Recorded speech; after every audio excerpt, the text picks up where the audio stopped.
Hi there, I'm Marcel Beeg with the City of Eugene River House Outdoor Center. I'm standing here in beautiful Alton Baker Park, which is situated just a few blocks from downtown Eugene. Today, I'd like to tell you about something very unique we have here in the Eugene-Springfield area. It's called the PaddleCross route. Now normally, if we want to go paddle a section of river, we tend to have to run something called a shuttle. This is usually two vehicles, one parked at the top that drops us off with all our gear, and one parked at the bottom so we can load back up and drive back to the vehicle parked at the top. This is a step that most river runners despise because it takes a lot of time and energy and effort to make happen. But here in Alton Baker Park, we have something that alleviates the need for a shuttle. It's called the PaddleCross route.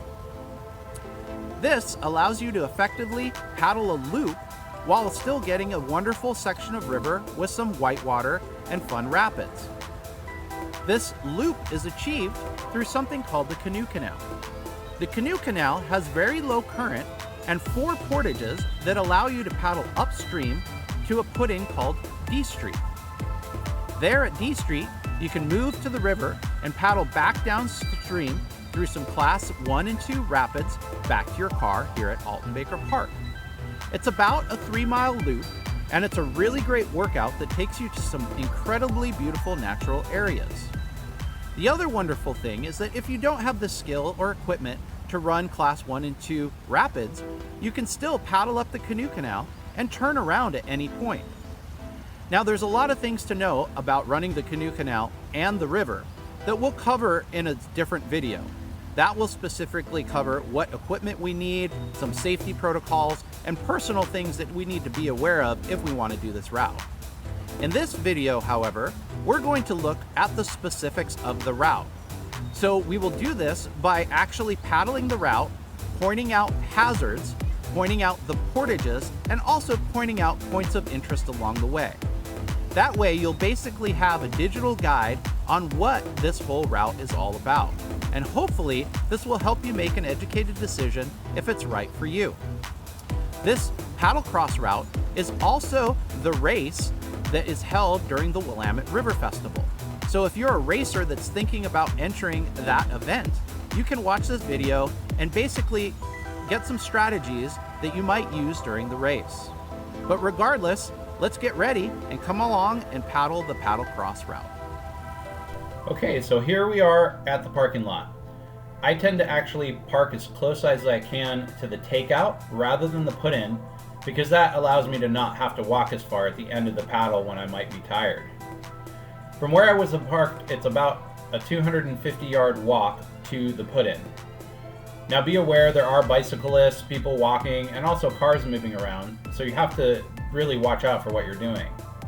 There's also several places to put in, but where I'm headed is generally the main put-in and also typically the start of the race.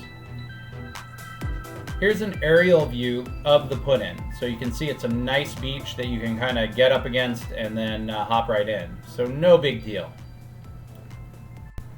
Now as I start paddling through this first section, you do need to be aware that this is the busiest pond of the whole trip. There are often several people fishing on the right side of the screen here, and also occasionally some on the left. So I tend to paddle right in the middle of this section, so I'm avoiding as many fishermen as possible. This is also a relatively short paddle to your first portage. And once you get out of this little pond here, things definitely calm down a fair bit.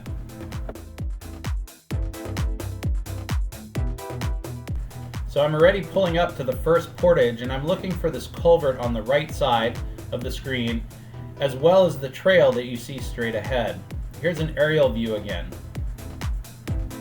Now often there are people fishing right from where this trail starts. So you might have to call out and say, hey there, I'm going to take out there. And typically I haven't had any issues with people getting upset. This is a pretty good trail that goes up a slight hill, but as you can see, I'm about to cross a bike path or a walking path. So you really need to look and make sure that you're not going to get in anyone's way. And here we are already at the next put-in.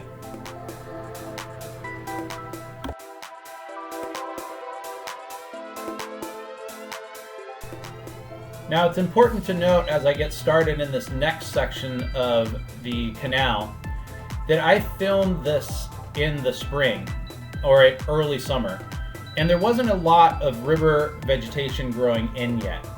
The later in the summer you go, the more vegetation is in the water. So if you have some type of craft with like a long deep fin or something along those lines, it does have a tendency to get caught up.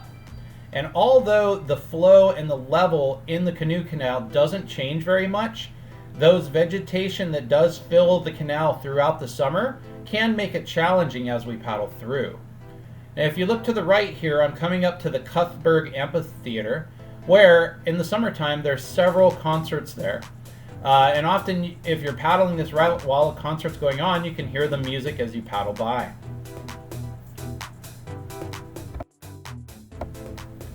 So once I pass the Cuthberg Amphitheater, you'll notice that the canoe canal narrows a little bit, and this also increases the flow.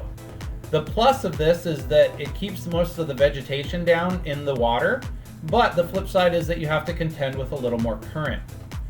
As I paddle along here through this beautiful shaded section, I'm starting to look for the U of O Autzen Stadium, football stadium, because that's going to be a great marker for the next portage. So if you watch here on the left, you'll start to see it come into view. Oh, there it is. This is a good sign that I'm getting very close to the second portage.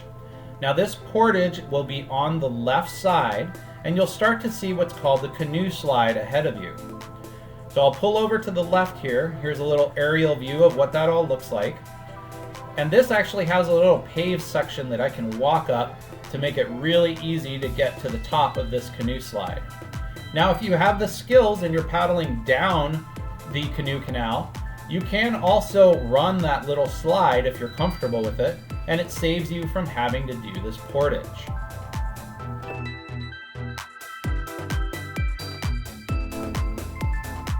Okay, as I get back into my boat after portage number 2 around the canoe slide, it's important to note that this next section of canoe canal between portage 2 and portage 3 is the longest continuous section of canal.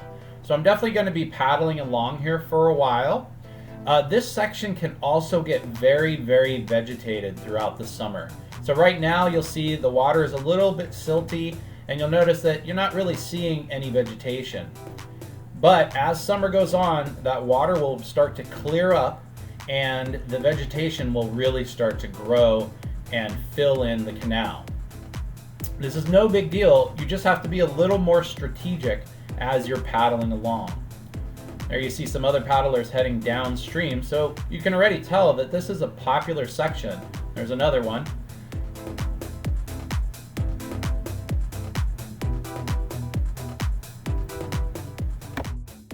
Now there aren't really many hazards through this section here, aside from maybe getting tangled in the weeds. There is some current, and as you can see on the sides of the river, the vegetation is definitely hanging and getting close.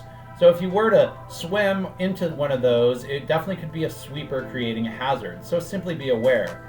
That said, the water's pretty shallow, so if you were to flip over and swim, and the current was slow, you might be able to stand up. Now as I come here, you're noticing that the canoe canal is starting to open up, and we're going to be coming into another pond that we need to cross. Now if you're doing this as part of the race, I like to think of this as the passing pond. Because if you're behind somebody that you're trying to pass and you haven't had the opportunity up until this point, once you get into the pond, you obviously have a lot of space. You also saw from the map there that you need to look straight across this pond to find where it exits. It's definitely hard to see when you first enter, but just look for a bridge that is over the canoe canal, and it's pretty much straight across when you come into the pond. Now there's often fishermen on that pond, so you really need to watch out for folks as you come through there, and in the summer it can get rather vegetated. Now this section of the canoe canal also happens to be along private property. So here in a moment you're going to notice that there is quite a bit of private property, a lot of houses on the left side. So we really want to make sure we're being respectful of that private property and not yelling and screaming or leaving garbage or anything along those lines as we travel through this section. The other thing to note is that the current in this section does pick up a little bit. So if you're thinking about the race, or you're thinking about where to, you need to conserve energy and where you might need to use more, this little section here definitely requires a little more just to fight the current as you go up. The good thing in this section is that it typically doesn't get super vegetated because the base of the canoe canal here is pretty hard and there's all that current keeping it clear for the most part. You do need to pick your route though, because it can get pretty shallow in sections here. So as you can see, I'm slightly hanging to the right side of the river or the canoe canal in this current shot, but sometimes depending on the current I might have to move to a different spot and keep paddling up. At certain times of the year, another great thing about this little section here is that there'll be a whole bunch of birds that are sort of raising their young. So in the spring, there'll be lots of Canada geese and mallard ducks and cormorants, possibly blue herons, that tend to hang out in this area. And you can actually see some in this video all over the place. So yeah, they're nursing their young in this area. It seems pretty protected for them. And they tend not to mind us going through, but I do my best to avoid any of those birds and give them space whenever possible. That said, they'll often paddle or swim right up to you and check you out because they're used to kayakers and paddleboarders and canoeists paddling up the canoe canal or down the canoe canal. So don't be surprised if they come right up to you. Now, as we move on here, I'm starting to look for the I-5 bridge, or in other words, the highway crossing over the canoe canal. You usually can hear it before you see it, but that's also showing you where the next portage is. And this portage is at a feature called 24/7. It's called this because kayakers sometimes play in this area and it's running 24/7. The portage on this will be on the right, and it's a nice paved section to get out. So just move right over. There's a little aerial shot of what it looks like. Now this place often has lots and lots of fishermen because it's pretty convenient and the water's so aerated, so the fish like to hang out here. So sometimes you do need to avoid fishing lines and things like that, but if you take your time and communicate and are polite, they tend to not have a problem with it at all. There you can see 24/7. And it's also important to note that in some levels, or sometimes depending on what the vegetation and the water is doing, you can actually paddle up that 24/7 feature if you have a fast boat, so you don't need to portage. All right, so now we're between portage 3 and portage 4. Now this is the section that probably has the most hazards within the canoe canal. There's a fair amount of current here that's running down, and you will notice that the river or the canal starts to get very narrow. So if you were to flip over in that current and got pushed underneath one of the trees, although it's shallow, there's definitely some hazards there, so you need to be aware. But you can definitely see how tight this is all becoming. Due to that tight area, we tend not to have a lot of vegetation in here because of the amount of current. So that's definitely a plus. But you do need to be strategic about how you're paddling up this. And also, if you're behind somebody while you're racing, this is a very challenging area to pass someone. So you need to be aware at how you do it. As a matter of fact, here is a downed tree laying across the river that's been cut to paddle through. That wasn't that big of a deal. But when the water is slightly lower, you can't paddle over it so easily, and you have to basically make an S-turn around it. So here we are just cruising along, trying to get to the 4th portage, which will actually take us over into the Willamette River. Now there's not really any good landmarks to point out where this last portage is, but you'll notice that the canoe canal just ends because it's being pulled out of the river. So the portage is on the right side of the screen as we're paddling up here. And this one's actually a trail, and it's a little longer. It's about 50 yards or so in length, maybe 70 yards. And it does pass the bike path again, so you really need to be careful when you're walking across the bike path that no cyclists are riding down and you're going to become a hazard. But we simply walk straight across and then go ahead and put back into the river at this nice beach. Now once we're on the river, things spread out. So if you've been trying to pass somebody because you're doing the race, or if you're with a group of people, once you're in the river you can actually spread out a little bit and have some more room around you. Now it's important to note that we're coming up to our first rapid rather quickly. And you'll also notice that I'm staying on the river right side of the Willamette River. Now this is very important because the hazard in this next section is several weirs that run across the river, which are pretty much in river center and go all the way over to river left. By hugging the right side, I'm sure to make the S-turn around that hazard. And here's an aerial view coming up so you can see the route and also see the weirs that you want to avoid. Here's another picture, and you can see that red arrow shows where I'm going to go around. So this is the little S-turn, just some fun class 1 rapids. It's a little bit boily, but it can also be quite shallow, so you need to be aware. Once I pass that S-turn, I'm pretty much headed straight down the I-5 rapid.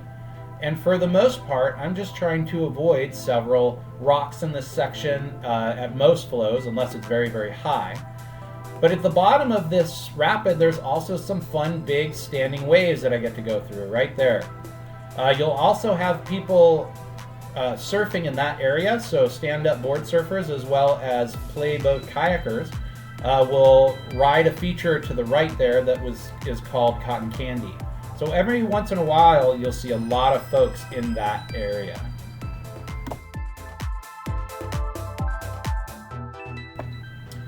Now you can see this section of river is quite wide, so it's definitely a good spot to pass if you need. It's also fairly deep in this section, so you don't really have to worry about running into anything for a while. It's important to note too that in the summertime when it gets pretty hot, there'll be a lot of tubers and people on little rafts going through this section. So you do need to be aware of that on those hot days. I'm here at the beginning of the summer or the late spring, and so it's still pretty chilly and there's no tubers out at this moment. So I'm coming up just to a little ripple that actually has a fun little surf wave right at the top that you can catch on the fly if you're into that. But what I'm actually preparing for is the next rapid called Pick and Grin. Now there's no good landmark for Pick and Grin. It's called that because you literally need to sort of pick your line as you come in and avoid a bunch of rocks. For the most part, I tend to run this rapid from river right and then cross it diagonally to river left. Here's a photo of it from the air. And so you'll see I was on river right, now I'm moving river left, and I'm just picking my way through the deepest channels in this rapid. There's some squirrely water at the bottom, but again, pretty straightforward with a nice recovery pool. It is shallow, as I mentioned, so if for some reason you flip over and swim in there, you really need to avoid those rocks, float very shallow, and don't stand up because you don't want to get your foot entrapped. So now I'm here on a pretty mellow section again, just cruising downstream. And again, it's nice and wide, so it's a good opportunity to pass people. But the next thing I'm looking for is the Otson Footbridge. Now, a couple things to note. When I did this particular rapid, the Willamette was at sort of a medium flow. So I'm able to paddle through this section staying on river left. As the river comes down, as you can see here, it's very shallow under my boat, but as the river comes down, I'll probably have to run river right and then come back to river left as I get towards Otson Rapid. Now, Otson Rapid is one of the biggest rapids in this section, and we'll show you here where you actually enter, which is the left there for that arrow, so you don't run through any of those other sections of the bridge. So as I come closer, I'm here on the left side of the river. Here's a little aerial view again of that section, so I want to run left.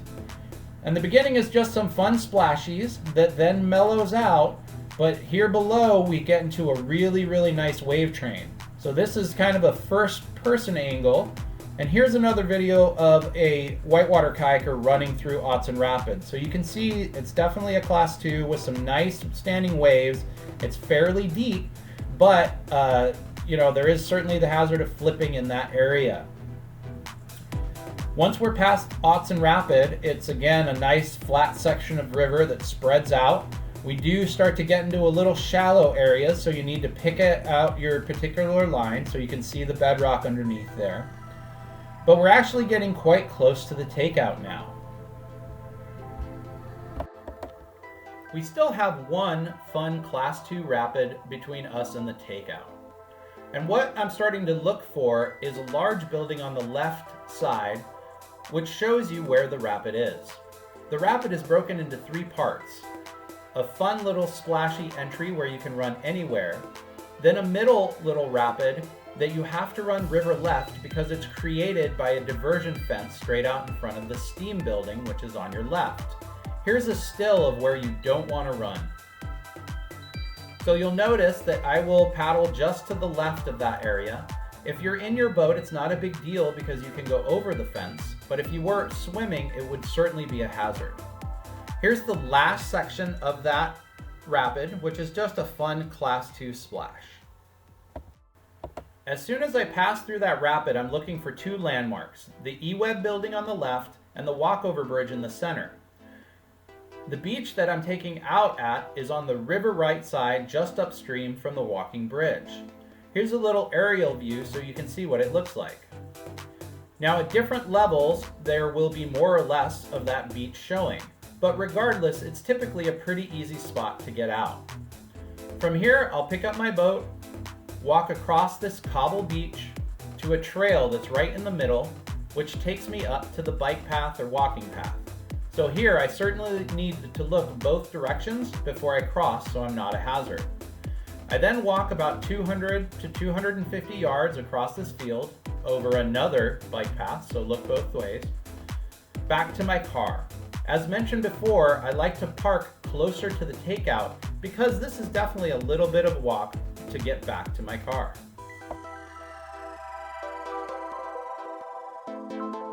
Okay, so there you have it, the completed PaddleCross loop. Starting at my car right here, heading up the canoe canal, onto the Willamette, back down and through the park, back to the vehicle.